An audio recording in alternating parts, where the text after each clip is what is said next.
Welcome back to my YouTube channel Online Academy. So the today's topic is life processes. It is the chapter 6 from class 10. So let's start it. Life processes. तो इसमें पहला topic आपको मिल जाएगा living और non living, जो introduction में है। तो इसमें पूछा गया है कि लिविंग और नॉन लिविंग ऑर्गेनिज्म आप कैसे डिफाइन करोगे, मतलब आप कैसे बता सकते हो कि कोई ऑर्गेनिज्म लिविंग है और नॉन लिविंग है। So let's start it. Living और नॉन लिविंग, जैसे like dog is running, man shouting loudly on the streets, chewing cud by the cow. All these movements show that all these are the movements which are shown that they are living organism. Like आप ये देख सकते हो, अगर ये organism, कोई dog भाग रहा है, कोई इंसान चिल्ला रहा है, कोई जो गाय है वो कुछ खा रही है, तो इसमें हम कह सकते हैं कि हाँ ये लिविंग है। क्यों? क्योंकि उसमें हमें क्या दिख रहा है? मूवमेंट। उसमें हमें मूवमेंट शो हो रही है, तो हम कह सकते हैं कि वो ऑर्गेनिज्म लिविंग है। But what happen if they are all are sleep? जब वो सोए हुए हैं तब हम क्या कह सकते हैं क्या वो लिविंग है और डेड है? इफ दे आर लाइव और dead, so sleep doesn't mean that they are dead. So we can see that the movement is in an organism doesn't show that whether the organism are alive or not. So basically movement जो सबसे पहले बताया गया था कि living और non living को define करने के लिए एक मूवमेंट को फैक्टर लिया गया था कि हाँ अगर कोई ऑर्गेनिज्म मूवमेंट दिखा रहा है तो वो ऑर्गेनिज्म लिविंग है, और अगर कोई ऑर्गेनिज्म मूवमेंट नहीं शो करा तो वो नॉन लिविंग है. बट हमने के बाद में क्या पाया कि अगर कोई ऑर्गेनिज्म सोया पड़ा है तो उसका मतलब ये थोड़ा है कि वो लिविंग ऑर्गेनिज्म नहीं है. Yes they are living, but when they are sleep they doesn't show any movement. तो इसका मतलब ये नहीं है कि वो नॉन लिविंग ऑर्गेनिज्म है. सो मूवमेंट को हम एक इम्पॉर्टेंट फैक्टर नहीं कह सकते कि movement is a important factor to show that the organism is living और नॉन लिविंग. सो उसके बाद नेक्स्ट फैक्टर क्या आया? ग्रोथ. तो हम कहते हैं कि नेक्स्ट जो ग्रोथ को ऊपर बेसिस पे कहा गया कि अगर किसी ऑर्गेनिज्म में ग्रोथ हो रही है तो वो लिविंग है, और अगर किसी ऑर्गेनिज्म में ग्रोथ नहीं हो रही तो वो नॉन लिविंग है. बट क्या पाया गया उसके बाद कि कुछ प्लांट्स ऐसे होते हैं, some plants that are not show visibly growth, कुछ विजिबल ग्रोथ नहीं दिखाते. And some animals also can breathe but without visible movement.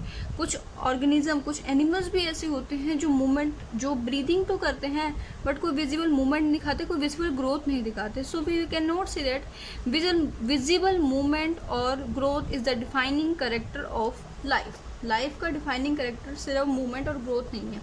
देखो क्या होता है कि हर इंसान के अंदर मूवमेंट हो रही होती है, बट कौन सी? Molecular movement. मतलब कि उनकी बॉडी के अंदर मॉलिक्यूल्स की मूवमेंट होती रहती है, which is very very important. Like अगर किसी ऑर्गेनिज्म में मॉलिक्यूलर मूवमेंट नहीं होगी तो मतलब वो लिविंग ऑर्गेनिज्म नहीं होगा. So viruses also show some molecular movement which is not visible through the naked eyes.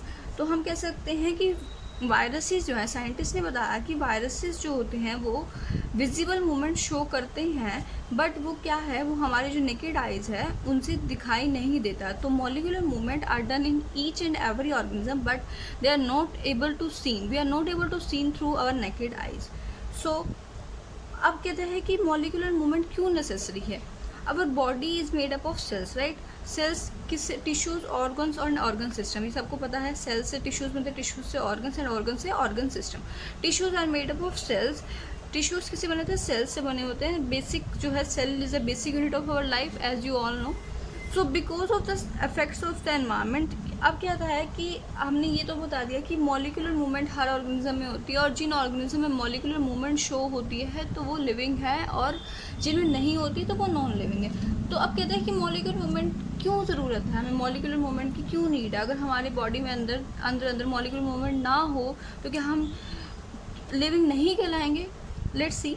तो क्या कहता है कि हमारे एनवायरनमेंट के इफेक्ट से जो है हमारी बॉडी में जो सेल्स बनते हैं वो टूट भी जाते हैं.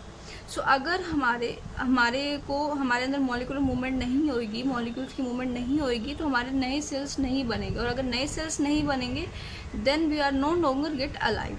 सो that's why molecular movement, since all the structures are made up of molecules, हमारी बॉडी में हर एक स्ट्रक्चर जो है किसका बना होता है?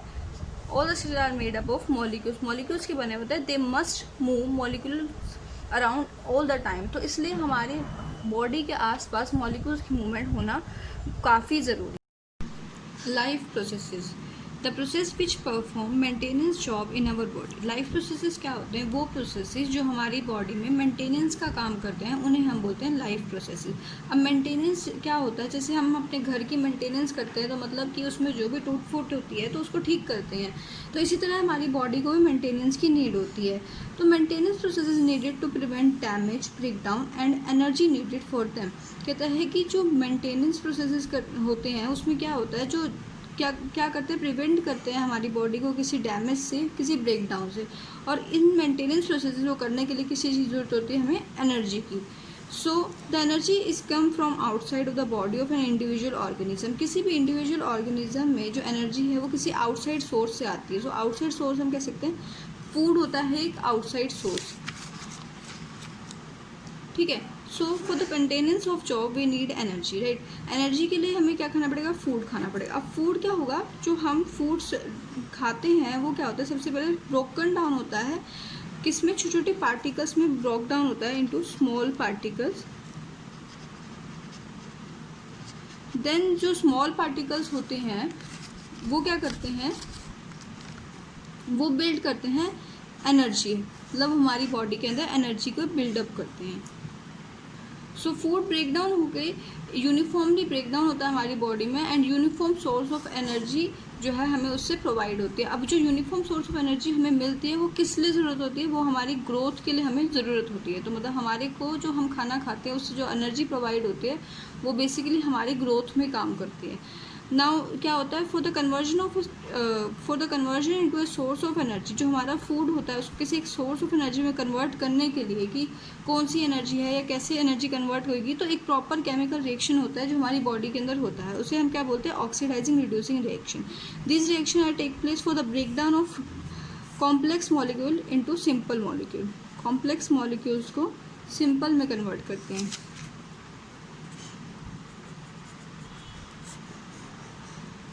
और उसके बाद क्या होता है? हमारी बॉडी में रेस्पिरेशन होता है। अब रेस्पिरेशन की बात करते हैं तो रेस्पिरेशन जो है दो टाइप के ऑर्गेनिजम्स के अंदर टेक प्लेस होता है। एक होते हैं सिंगल सेल्ड ऑर्गेनिज्म, एक होते हैं multicellular organism.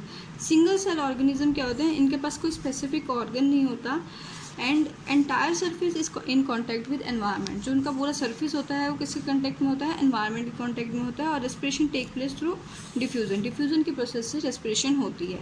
In multicellular organism there are specific organs are present.